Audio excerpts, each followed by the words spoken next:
प्राध्यापक सुभाष शेट्टी वरिष्ठ पत्रकार सरांनी सांगितल्याप्रमाणे आणि युवा क्रांती फाउंडेशन अंतर्गत पोलीस मित्र ग्राहक पत्रकार संरक्षण समितीचा राष्ट्रीय मीडिया प्रमुख मार्गदर्शक तथा राष्ट्रीय किसान विकास मंचचा महाराष्ट्र प्रदेशाध्यक्ष आहे। आणि महत्वाचं म्हणजे मी या आपल्या न्यू स्कूल कवठीयामाई शाळेचा माजी विद्यार्थी आहे। मी तुमच्यासाठी एक अनुभव माझा कथेच्या स्वरूपामध्ये सादर करीत आहे, जो मी माझ्या लिखाणातून उतरवला होता एक 10 वर्षापूर्वी। तुम्हाला आठवला आणि माझं बालपण जागं झालं। तो काळ होता 1984चा। इयत्ता 12वीचं वर्ष। मुलांना जरा शांत बसतात। इयत्ता 12वीचं वर्ष, पावसाळ्याचे दिवस, रस्ते दगडाने फोडलेले, नदी ही घोडनदी पात्र सोडून वाहत होती आणि एसट्या बंद झालेल्या होत्या। अशा अवस्थेमध्ये मला परीक्षेला जाणं गरजेचं होतं। 6 माही परीक्षा होती आत्ताच्या काळातली, म्हणजे फर्स्ट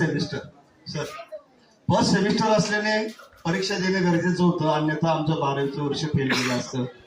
माझे मित्र ज्यांनी मला खरोखरच भावाप्रमाणे जीव लावला, याच गावचे माझे सहकारी तुळशीदास गोपाळ मुखेकर आणि मी, परीक्षा चुकवायची नाही, आम्ही भर पावसामध्ये पायी निघालो।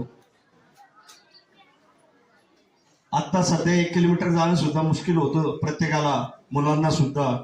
आम्ही 6 दिवस कंटिन्यू पावसामध्ये पायी जाऊन येऊन परीक्षा दिल्या। शिरूर ते कवठीयामाई अंतर साधारण 25 ते 30 किलोमीटर आहे।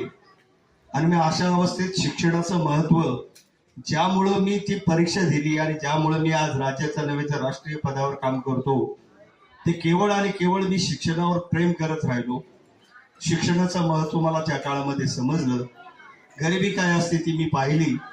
आणि मग 6 दिवस पायी जाऊन येऊन केलं। प्रसंगी ओढ्यांचं पाणी रस्त्यावर आलेलं, रस्त्यामध्ये गाड्या गुंतलेल्या, त्या ओढ्यामध्ये पाण्यामध्ये आम्ही ओढा क्रॉस करून गेलेलो।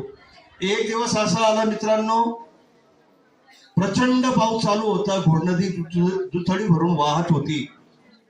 शिरूरमध्ये भरपूर पाऊस होता। भर पावसामध्ये भिजलेलो असतानाही आम्ही ती परीक्षा दिली, पेपर दिला। 3 वाजले, पोटात कावळे कोकायला लागले, खिशात पैसा नाही। आत्ताच्या मुलांकडे VIP पाहिले मी बरेच जण, VIP मोबाईल आहे। आमच्याकडे 10 रुपये नव्हते त्या काळामध्ये, 5 ते 36 रुपयाचं असायचं सर।